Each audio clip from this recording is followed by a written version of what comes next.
علیکم ورحمۃ اللہ وبرکاتہ۔ الحمد للہ وکفی وسلام علی عباده الذین اصطفى، اما بعد فاعوذ باللہ من الشیطان الرجیم، بسم اللہ الرحمن الرحیم۔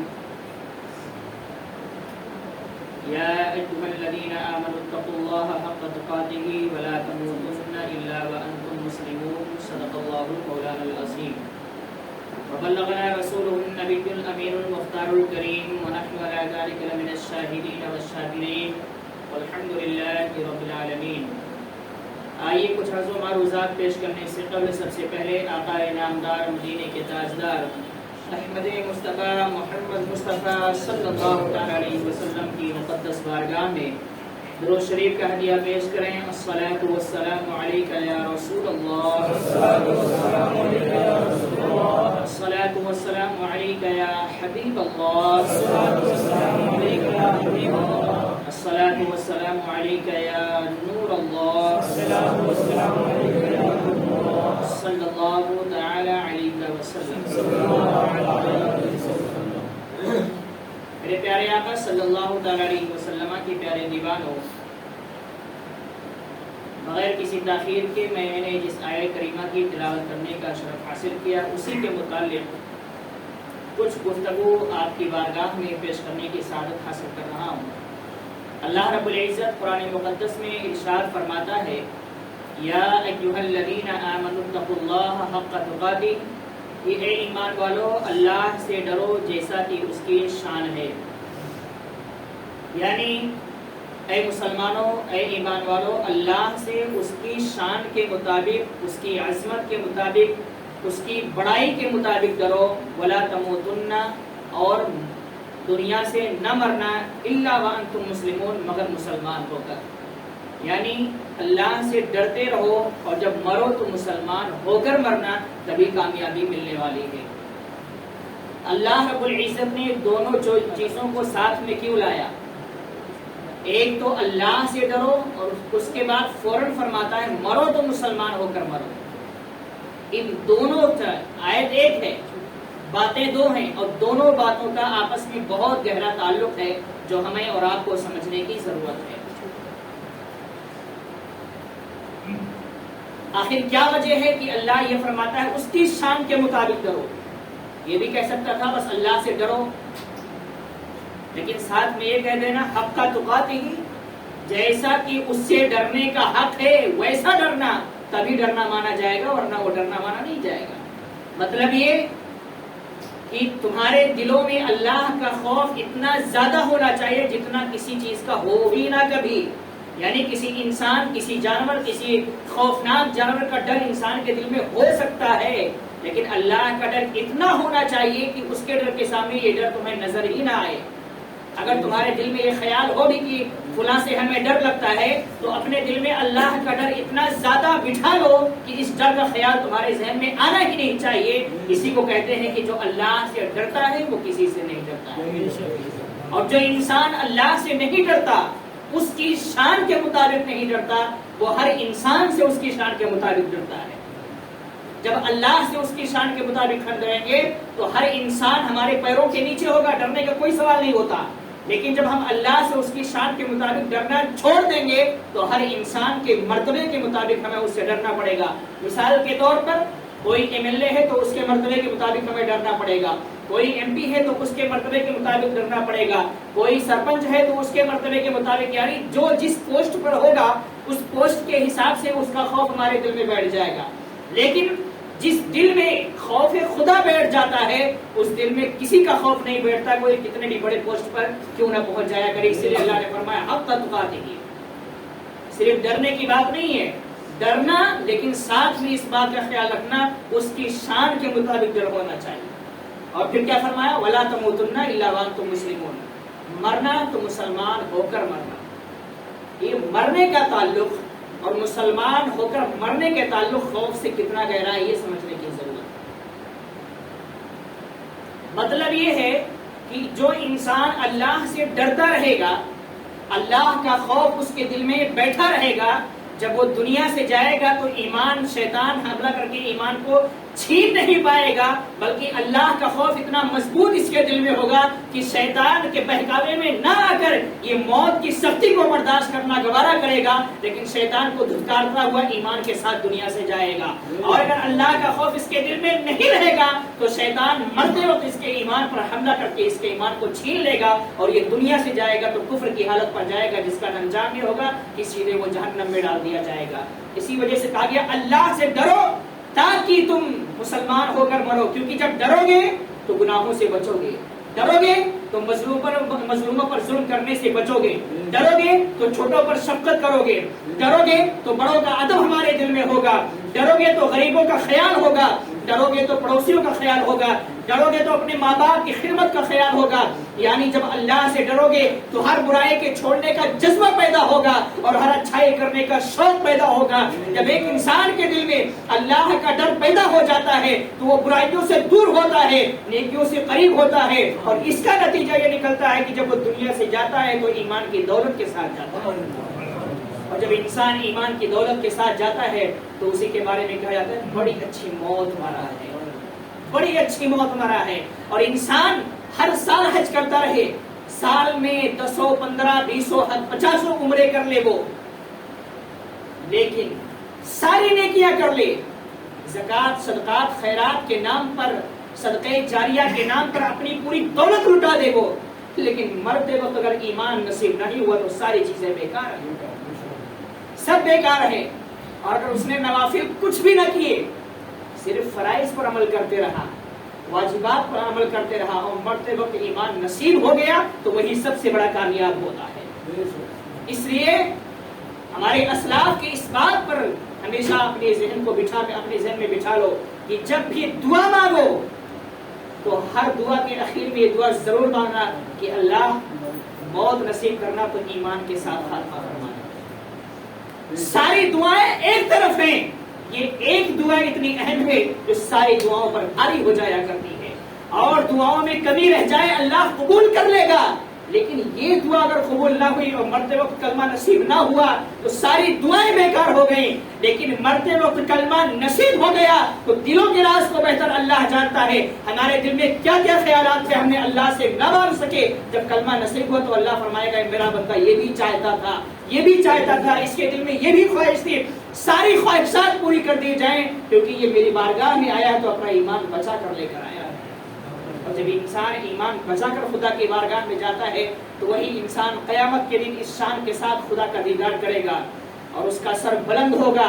یہی سب سے بڑا انعام اس کے لیے ہوگا کہ وہ قیامت کے دن جہاں سب کے سر جھکے ہوں گے، کوئی خدا سے نظر نہ ملا سکے گا، اس وقت ایک ایمان والا اللہ سے نظریں ملا کر اللہ کا دیدار کرتا ہوا نظر آئے گا۔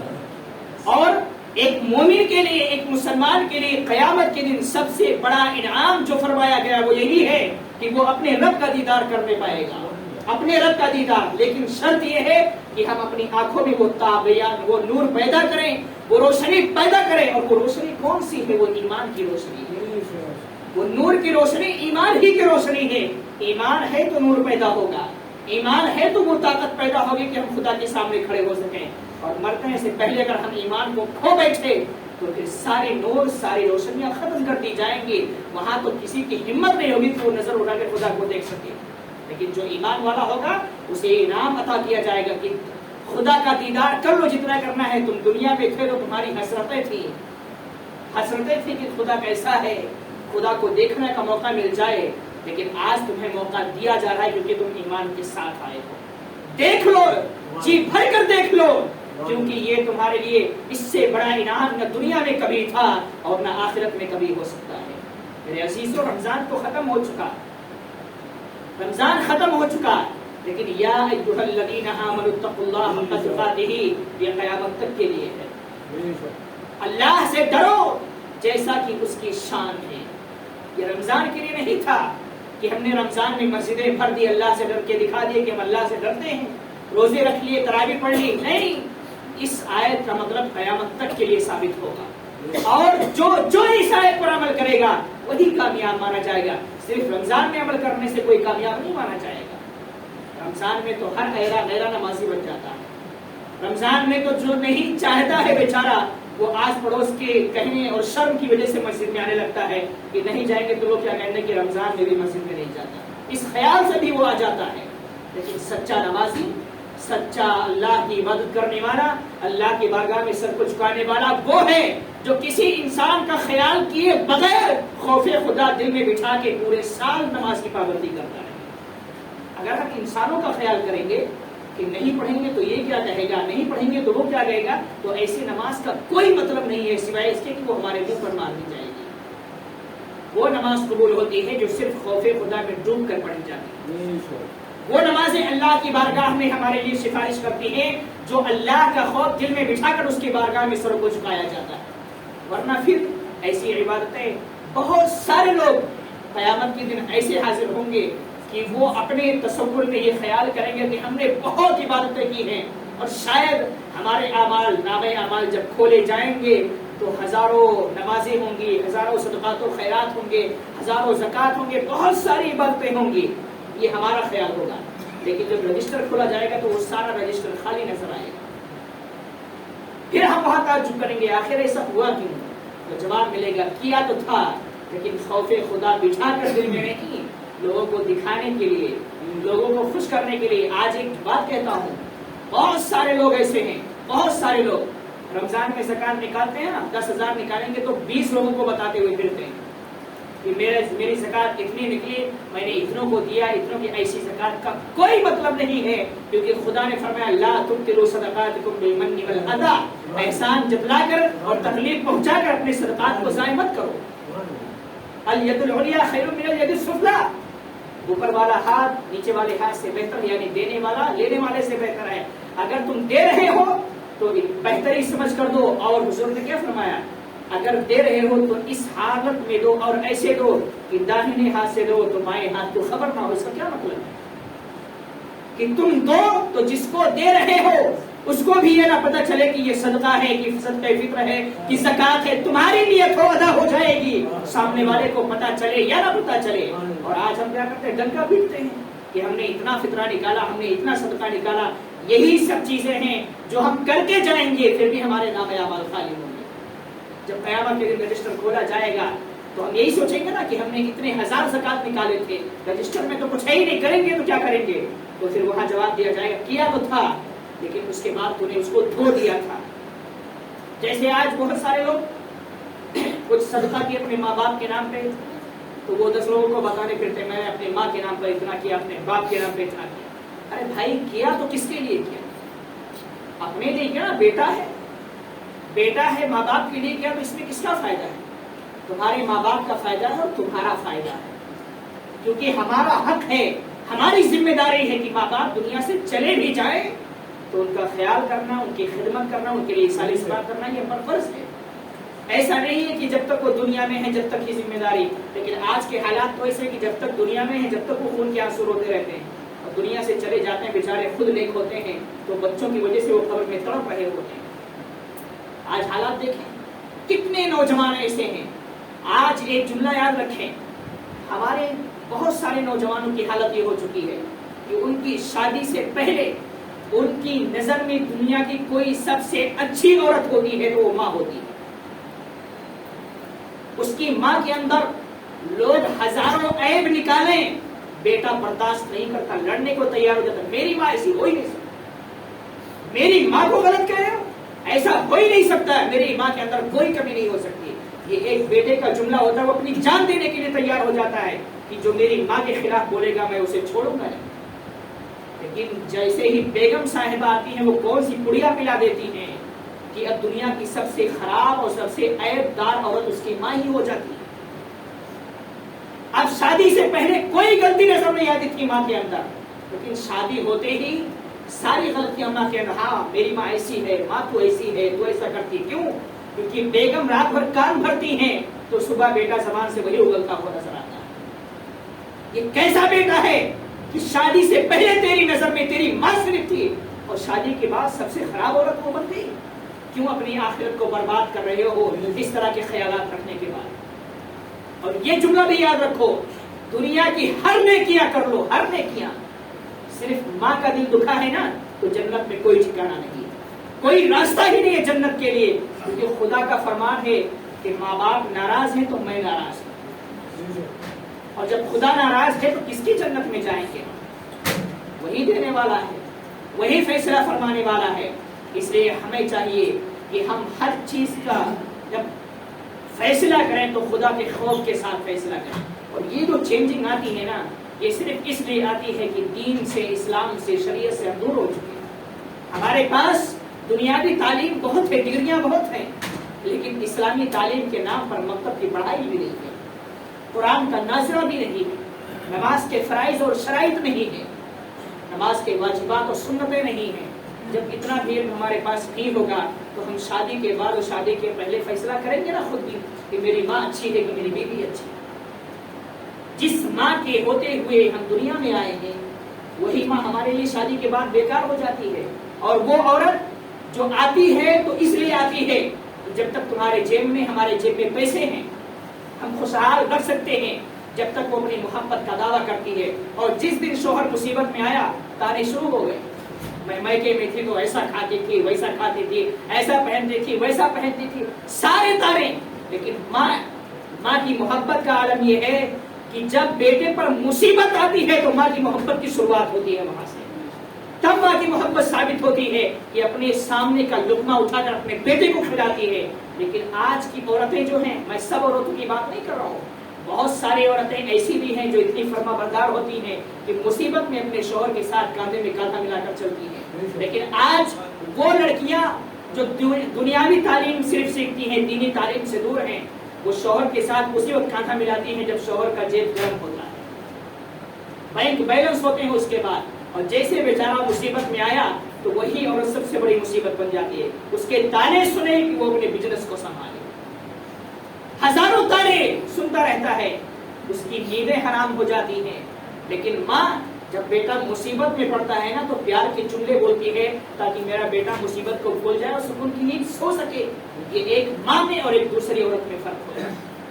لیکن ہم کیا کرتے ہیں، اسی ماں کو ہم بھول جاتے ہیں، اسی ماں کو صرف دنیا کی لذت کے لیے کسی ایک عورت کے بہکاوے میں آ کر، کسی ایک عورت، بہت سارے لوگ تو عورت تو چھوڑو بیچارے شادی کے بعد سسرال کے غلام بن جاتے ہیں۔